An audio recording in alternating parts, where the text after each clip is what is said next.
नमस्कार, स्वागत है आपका टीएनपी न्यूज में और मैं हूं आपके साथ मिशा सिंह। नजर डालते हैं उत्तर प्रदेश की खबरों पर। गोरखनाथ मंदिर के पास सिपाहियों पर हमले के मामले में कई नए खुलासे हुए हैं। जांच में सामने आया है कि हमलावर हाल ही में नेपाल भी गया था। उससे पुलिस को कई संदिग्ध दस्तावेज भी मिले हैं। ऐसे में जांच एजेंसियों का दावा है कि इसका आतंकी कनेक्शन हो सकता है। मामले की खबर मिलते ही खुद सीएम योगी आदित्यनाथ गोरखपुर पहुंचे और जख्मी पुलिस वालों से मुलाकात की। सपा प्रमुख अखिलेश यादव ने बीजेपी पर निशाना साधते हुए कहा कि बीजेपी राज्य में थाने, तहसील और कलेक्ट्रेट भ्रष्टाचार के अड्डा बन गए हैं। बीजेपी सरकार की जीरो टॉलरेंस नीति महज दिखावा है। सत्ता के संरक्षण में प्रशासन निर्दोष और गरीबों का उत्पीड़न करने में लगा है। किसानों पर बुलडोजर चल रहा है। झूठ के सहारे अभी से उपलब्धियां गिनाई जा रही है। समाजवादी पार्टी प्रमुख आए दिन बीजेपी पर निशाना साधते हुए नजर आते हैं। इसी कड़ी में बीजेपी पर निशाना साधते हुए उन्होंने कहा कि प्रदेश में बीजेपी की पिछली सरकार में 5 लाख नौकरियां दिए जाने का वादा किया गया था, जिसका डाटा आज तक सार्वजनिक नहीं किया गया और अब बीजेपी सरकार 100 दिन में 10,000 नौकरियां देने का वादा कर रही है। इनकी करनी और कथनी को सभी ने देखा है। भाजपा सरकार की नई घोषणाएं महज झांसा है। युवाओं के रोजगार के प्रति बीजेपी सरकार पूरी तरह संवेदन शून्य है। बेरोजगारी के कारण नौजवान आत्महत्या करने को मजबूर है। सपा के राष्ट्रीय अध्यक्ष अखिलेश यादव ने एक बार फिर प्रदेश की बीजेपी सरकार पर हमला बोला है। अखिलेश यादव ने ट्वीट कर लिखा कि जिस तरीके से स्ट्रेचर और एम्बुलेंस की वजह से जाने जा रही है वो बचाई जा सकती है। उत्तर प्रदेश में चिकित्सा की झूठी उपलब्धि के झूठे विज्ञापनों में जितना खर्च किया जाता है उसका थोड़ा सा हिस्सा भी अगर सपा के समय सुधरी चिकित्सा सेवाओं पर लगातार खर्च किया जाता तो ऐसा ना होता।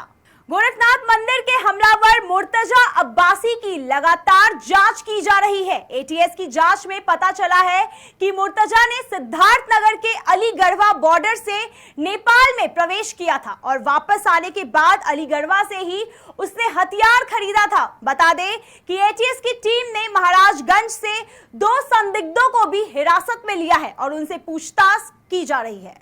औरैया के जिलाधिकारी सुनील वर्मा को भ्रष्टाचार के आरोप में निलंबित करने के बाद उनके करीबियों पर भी विजिलेंस टीम ने छापेमारी शुरू कर दी है। टीम ने डीएम के करीबी माने जाने वाले खनन माफिया मखूल पांडे और हरि तिवारी के ठिकानों पर छापा मारा है। छापे के दौरान टीम ने कई अहम दस्तावेज भी जब्त किए, साथ ही दोनों खनन माफियाओं से पूछताछ भी की। यूपी में परीक्षा को लेकर हर रोज नई खबर सुनने को मिल रही है। इसी कड़ी में बरेली में माध्यमिक शिक्षा परिषद की हाई स्कूल की परीक्षा में छात्र की जगह प्रश्न पत्र हल कर रहे एक युवक को पुलिस ने गिरफ्तार किया, जबकि 2 फरार हो गए। बता दें कि पुलिस ने तीनों सॉल्वर और 2 परीक्षार्थियों के खिलाफ मामला दर्ज कर लिया है। वक्त हो चुका है एक छोटे से ब्रेक का। ब्रेक के उस पार खबरों का सिलसिला यूं ही चलता रहेगा।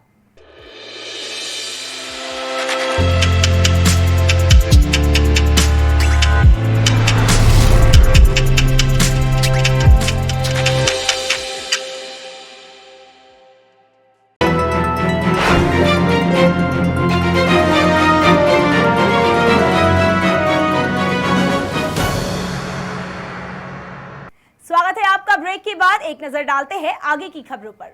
सिद्धार्थनगर पुलिस ने संयुक्त टीम बनाकर 2 शातिर चोरों को गिरफ्तार किया। बता दें दोनों चोरों के खिलाफ लगभग 3 थानों में मुकदमे दर्ज है। मामले की जानकारी देते हुए पुलिस अधिकारी ने बताया कि अपराधियों के पास से एक motorcycle, 12 ATM card, 2 Android mobile phone और कैश बरामद किया गया है। डेबरवा की पुलिस, एसओजी सर्विलांस की टीम ने और पथरा बाजार की पुलिस ने 2 अभियुक्तों को गिरफ्तार किया है। एक का नाम वीरेंद्र यादव है, दीपेंद्र यादव, दूसरे का बबलू यादव है। दोनों हमारे जनपद के रहने वाले हैं। इनके पास से 12-13 एटीएम पुलिस को बरामद हुए हैं। जब इनसे पूछताछ की गई तो इन्होंने बताया कि साहब हम एटीएम बदल के लोगों के पैसे निकालते हैं और कोई आदमी ऐसा होता है जो एटीएम से अपने पैसे विड्रॉ नहीं कर पाता है तो उससे उसका एटीएम ले लेते हैं और दूसरा एटीएम बदले में उसे धोखे में रख के उसे एटीएम दे देते हैं जो पहले से किसी और से ठगा हुआ होता है।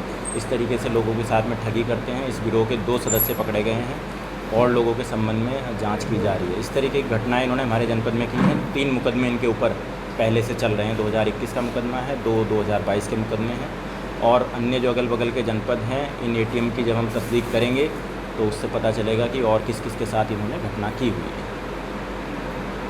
फर्रुखाबाद के महेशपुर में दबंगों से परेशान होकर पूर्व सैनिक ने घर के बाहर मकान बिकाऊ के पोस्टर लगाए।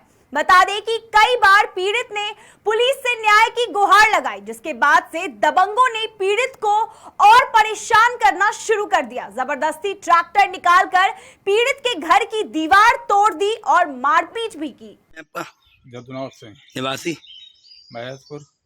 क्या मामला होगा? आपने आज लिख दिया मकान बिकाओ, किसके क्या बताएं?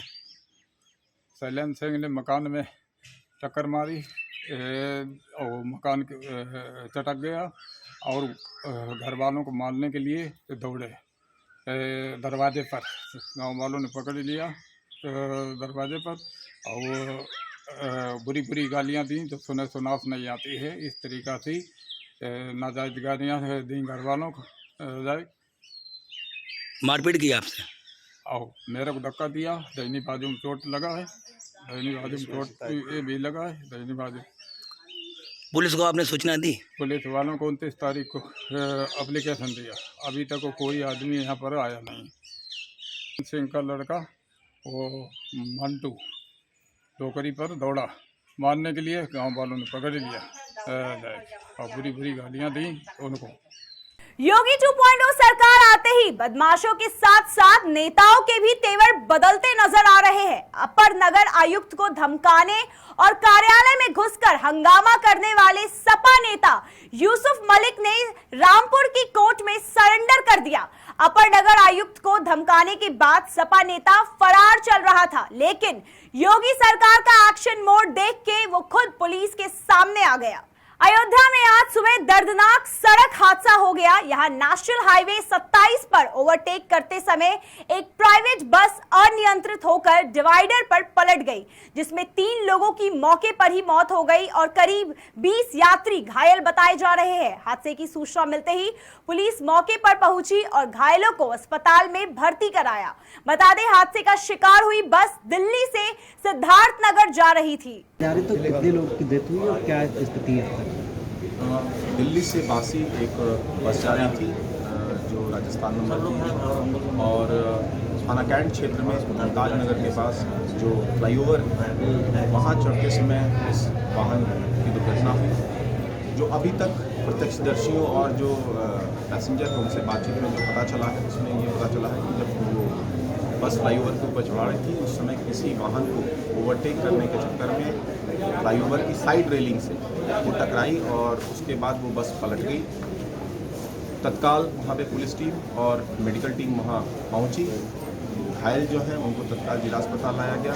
योगी 2.0 प्रदेश में आने के बाद से अपराधियों के मन में खौफ पैदा हो गया है। अपराधी एनकाउंटर के डर से आत्मसमर्पण कर रहे हैं। ताजा मामला जौनपुर का है, जहां एक बार फिर से पुलिस की कार्रवाई और मुठभेड़ से डरकर 50,000 के इनामी बदमाश ने एसपी सिटी के सामने आत्मसमर्पण कर दिया। रवि तिवारी पूर्वी एसपी सिटी के सामने आत्मसमर्पण करते हुए आरोपी ने कहा, मेरे ऊपर सुल्तानपुर पुलिस ने 50,000 का इनाम घोषित किया है, मैं सरेंडर करता हूं। मेरे ऊपर 50,000 का इनाम है और मैं अपने आप को पुलिस के सामने समर्पण करने आया। क्या नाम है आपका?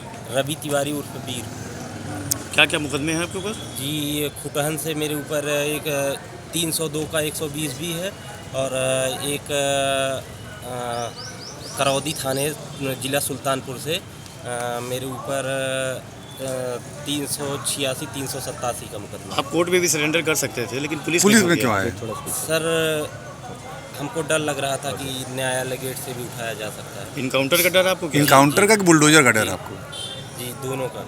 यूपी में सख्त प्रशासन के बावजूद शमशाबाद थाना परिसर से एक शर्मनाक तस्वीर सामने आई है, जिसमें आरोपी थाने में अपने करीबियों के साथ बैठकर मौज मस्ती करते नजर आ रहा है। बता दें कि आरोपी पर 5 धाराओं के तहत मुकदमे दर्ज है, जिसका वीडियो सोशल मीडिया पर जमकर वायरल हो रहा है और पुलिस प्रशासन पर सवाल करता नजर आ रहा है। दिनांक 31/3/2022 को अब्दुल मुहीद निवासी इमली दरवाजा कस्बा व थाना शमशाबाद द्वारा 7 नामजद अभियुक्तों के विरुद्ध धारा 147, 323, 504, 506, 427 IPC का अभियोग पंजीकृत कराया गया था, जिसमें दिनांक 2/4/2022 को 2 नामजद अभियुक्त साकेव पुत्र फूलमिया, परवेज पुत्र डब्बू का 151 CRPC में चालान किया गया है। यह एक वीडियो में थाने की बेंच पर बैठे हुए दिखाई दे रहे हैं। इनके साथ एक अन्य व्यक्ति साकेव पुत्र हाजी इरफानुद्दीन दिखाई पड़ रहा है, जो कि कुर्सी पर बैठा हुआ है। यह साकेव पुत्र हाजी इरफानुद्दीन घटना में नामजद नहीं है और न ही इसके खिलाफ 151 की कार्रवाई की गई है।